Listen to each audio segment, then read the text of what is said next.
Hello दोस्तों, मैं हूं आपका दोस्त दीपक कुमार और आज हम लोग मॉडर्न हिस्ट्री स्टार्ट करने वाले हैं, जिसको कि चैप्टर वाइज टॉपिक क्लियर करते हुए एक एक करके हम लोग पढ़ना प्रारंभ करेंगे। सबसे पहला टॉपिक हम लोगों का जो है चैप्टर यूरोपीय कंपनियों का आगमन, आज हम लोग देखेंगे।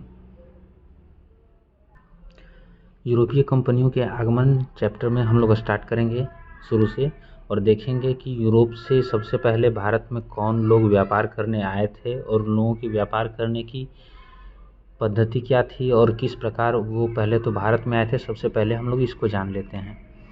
तो स्टार्टिंग फर्स्ट की वर्ड है जो मध्यकाल में यूरोप का भारत से व्यापार कई मार्गों से होता था, जिनमें से कि दो मार्ग प्रमुख थे।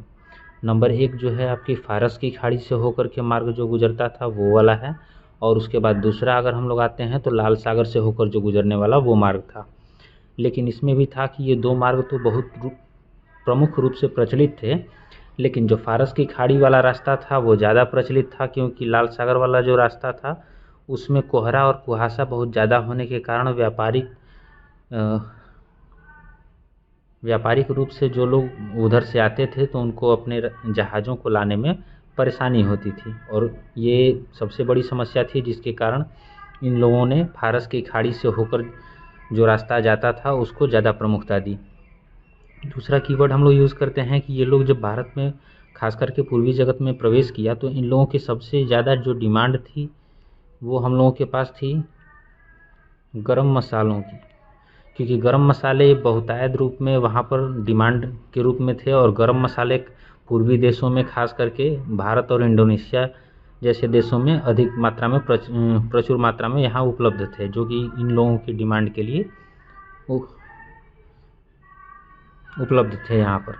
तो सबसे पहला है कि गरम मसालों की मांग अत्यधिक होने के कारण यूरोपवासी जो थे पूर्व देशों जैसे खास करके भारत हो गया, इंडोनेशिया हो गया, और भी देश हैं जिनके साथ व्यापार करने के लिए ये लोग उत्सुक थे। और एक कारण और भी था कि उन लोगों ने सुन रखा था उस समय भारत के वैभव के बारे में।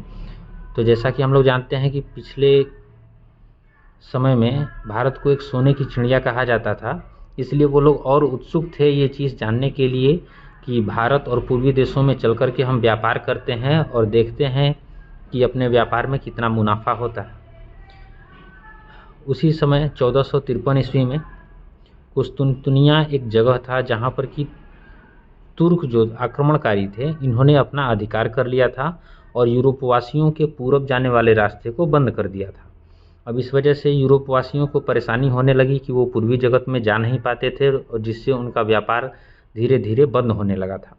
अब उनके पास परेशानी ये हो चुकी थी कि जब स्थल मार्ग अवरुद्ध हो गया है तो फिर हम लोग जाएँ कैसे, और उस समय बहुत ज़्यादा किसी प्रकार के जहाज़ों या फिर हवाई जहाज़ का किसी भी तरह का कोई सुविधा उपलब्ध नहीं था।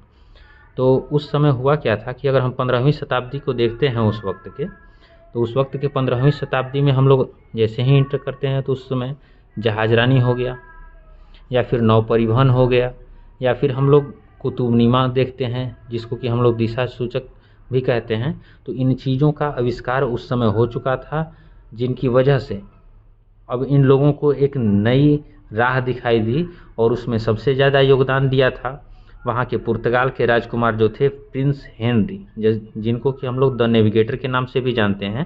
इन्होंने अपने सतत प्रयास से भौगोलिक खोजों का कार्य प्रारंभ किया, क्योंकि इन लोगों का स्थल मार्ग तुर्कों की वजह से अवरुद्ध हो चुका था। इसलिए हम लोग अब देख रहे हैं नेक्स्ट की अब ये चाहते थे कि हम जल मार्ग को ढूंढें और जल मार्ग के रास्ते यूरोप से हम लोग पूर्वी देशों की तरफ आगे बढ़ें।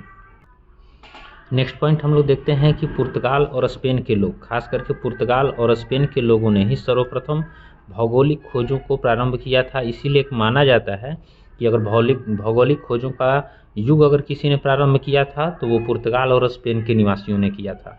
और उसमें भी सर्वप्रथम पुर्तगाल के जो नाविक थे बार्थोलोम्यू डियाज, ये इनका नाम है बार्थोलोम्यू डियाज, इन्होंने अगस्त 1487 ईस्वी में सबसे पहले उत्तमासा अंतरीप पहुंचने का मार्ग खोज निकाला था, जिसको कि इन्होंने तूफानी अंतरीप के नाम से भी संबोधित किया था। तो इस तरह से हम लोग देख सकते हैं कि इनका पहला जो यात्रा था वो सफल हुआ था और इन लोगों ने खास करके उत्तमाशा अंतरीप को खोजने में सफलता प्राप्त की थी। इनके बाद नेक्स्ट आते हैं हम 1494 ईस्वी में स्पेन के निवासी कोलंबस। इन लोगों ने कोशिश की थी कि हम लोग भारत को खोज निकालें, अर्थात भारत पहुंचने का जो मार्ग था वो खोजना था इन लोगों को, परंतु किसी मार्ग भटक जाने के कारण ये लोग भारत पहुंचने का प्रयास करते हुए अमेरिका पहुंच गए थे, जिस वजह से हम लोग ये जानते हैं कि कोलंबस के द्वारा ही अमेरिका पहुंचने का मार्ग खोजा गया था। और इनके बाद जब तीसरा कोशिश हुआ तो तीसरे कोशिश में 1498 ईस्वी में पुर्तगाली थे जो वास्को डी गामा। इन्होंने अपने दल का नेतृत्व किया और भारत पहुंचने का रास्ता खोजना प्रारंभ किया। तो सबसे पहले जिस उत्तमाशा अंतरीप की खोज बार्थोलोमेओ डियाज ने कर दी थी, उसी उत्तमाशा अंतरीप से होते हुए उसका चक्कर लगाकर भारत पहुंचने में सफलता प्राप्त की थी सर्वप्रथम वास्को डी गामा ने। इसीलिए कहा जाता है कि वास्को डी गामा ही प्रथम पुर्तगाली थे जिन्होंने भारत पहुंचने का मार्ग खोज निकाला था। उसके बाद हम एक नोट में देखते हैं कि ये लोग अगर भारत आ रहे थे तो इनके पास पर्पस क्या था, वो देखना बहुत ज़रूरी है।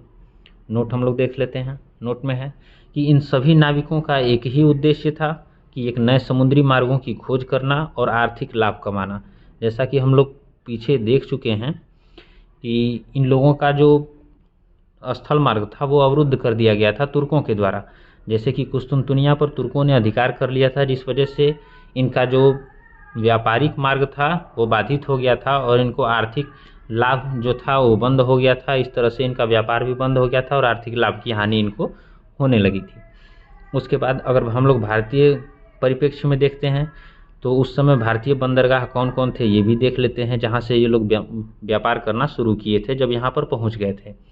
खास करके उस समय में कालीकट हो गया, कोचीन हो गए, सूरत, भड़ौच, कैम्बे, ये भारत के पश्चिमी तट पर स्थित वैसे बंदरगाह हैं जहाँ से उस समय व्यापारिक गतिविधियाँ एक्टिव थीं।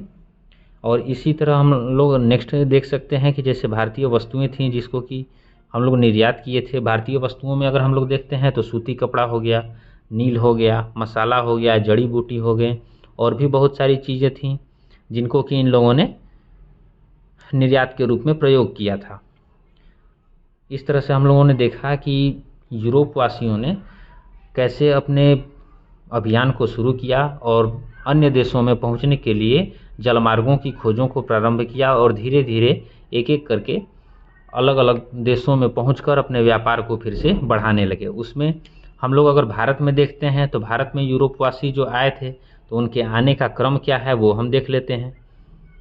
भारत में आने का क्रम उन लोगों का, तो उसमें सबसे पहले हम लोग देखते हैं तो आते हैं पुर्तगीज़, जो कि पुर्तगाली भी हम लोग जानते हैं जैसा कि। तो सबसे पहले आने वालों में है पुर्तगाली। उसके बाद हमारे यहाँ आए थे कौन, डच। डच के बाद आए थे अंग्रेज़ और अंग्रेज़ों के बाद आने वाले थे डैनिश। और डैनिश के बाद हम लोगों के यहाँ डैनिश के बाद हमारे यहाँ जो आए थे वो थे फ्रांसीसी।